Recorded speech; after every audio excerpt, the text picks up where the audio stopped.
Welcome back. Time for our weekly FCS discussion. Week 7 is in the books. 5 weeks to go in the regular season, but a lot of football to be played. A lot of things can still happen. So to get this going, I am joined by Tom Neiman and Brian Shawn. You guys, right off the bat, we want to talk about turnover margin because the Valley, more importantly our Dakota FCS schools, rank pretty high in this category, do a pretty good job. So let's bring up that graphic to kind of see how good they are nationally. So North Dakota State, second in the nation, 10 turnovers for their margin, 1.67 per game. South Dakota State right behind them, they are in 5th.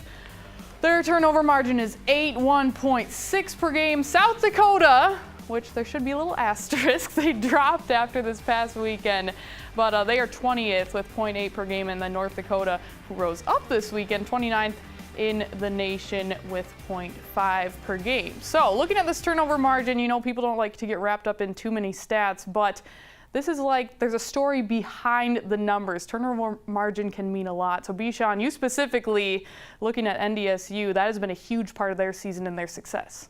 Yeah, it really has, Kelly. In point example, this last weekend on the road at Western Illinois, the Leathernecks actually outgained North Dakota State in total yardage by 20. NDSU only had 276 yards of offense, but they didn't turn the ball over, and Western Illinois turned it over 5 times. 4 of those were interceptions. So you set up your offense on short fields to take advantage of that. You run the football efficiently. You don't put the ball in the air if you don't need to in some of those desperate situations. And NDSU has taken a very good care of the football. Just 1 interception for Easton Stick this year. They have not turned it over in the last 2 weeks.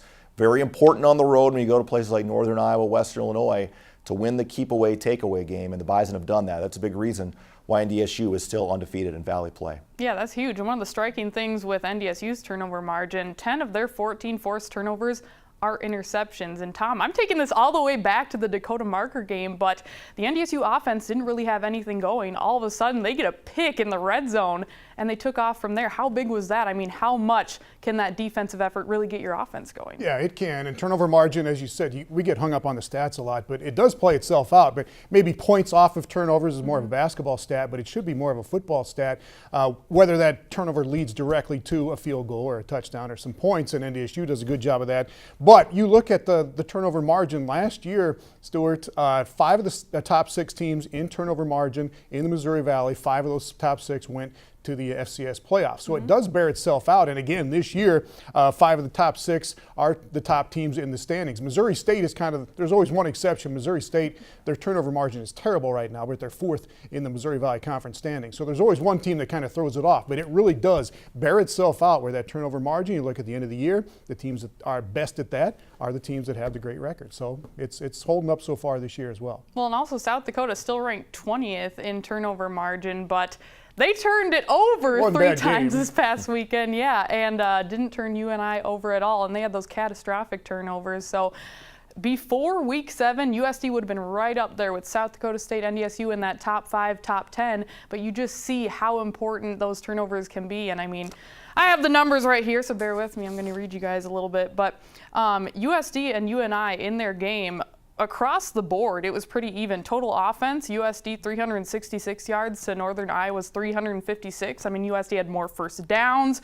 They had 325 pass yards to Northern Iowa's 257. Time of possession was within 2 minutes, and it's like, oh my gosh, how did this game end up being 42-28? Well, it's those turnovers. They were catastrophic ones. Catastrophic's a good word. There's bad turnovers. Again, in basketball, you have bad turnovers. Bad turnovers. Those catastrophic turnovers where you drop it on the ground at the 5-yard line and then they go in and score. That's what happened to the Coyotes.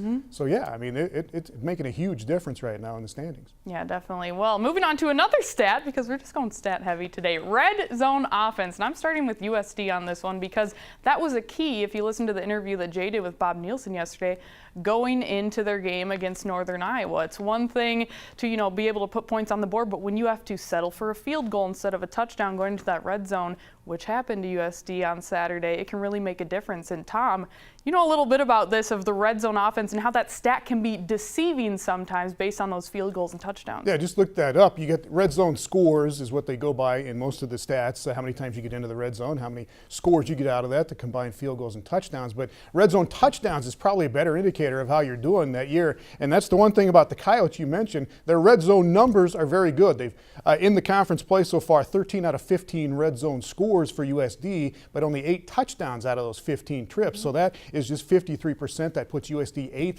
out of the 10 teams in the Valley. Youngstown State's red zone touchdown numbers are terrible, and that's part of the reason they're not having a very good year this year. So that's going to play out with USD and Youngstown this weekend to see who can get there and who can score once they get inside the 20-yard line. It's a big deal. Well, meanwhile, NDSU is ranked very high in red zone scores. Why are they so successful at that end of the field, Bichon? Well, the Bison run the football. You know, so many of these offenses can move it between the 20s. Why? They spread it out, can wing it around and do all those things. All of a sudden, when the field shortens and you get inside the 15, 10-yard line and you don't have as much space to work with these offenses and the windows are tighter and all those sorts of things, you got to be able to run the football up front. And the Bison are built on that, predicated on that, and that's the reason why NDSU's percentage is near 80% this year. Going into last weekend at Western Illinois, I think of 22 red zone possessions, 18 touchdowns. A big part of that is the fact the Bison are running the football when they get down there.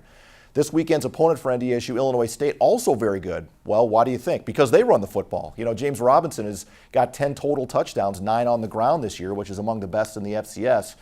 So teams that can win the battle up front in the trenches and get you 2 or 3 yards when you need to get them to move the chains and first downs and give yourself opportunities. It also really helps to have a running quarterback, because when do most of these teams rely on their quarterback to maybe run? Taryn, Christian, Easton Stick certainly come to mind.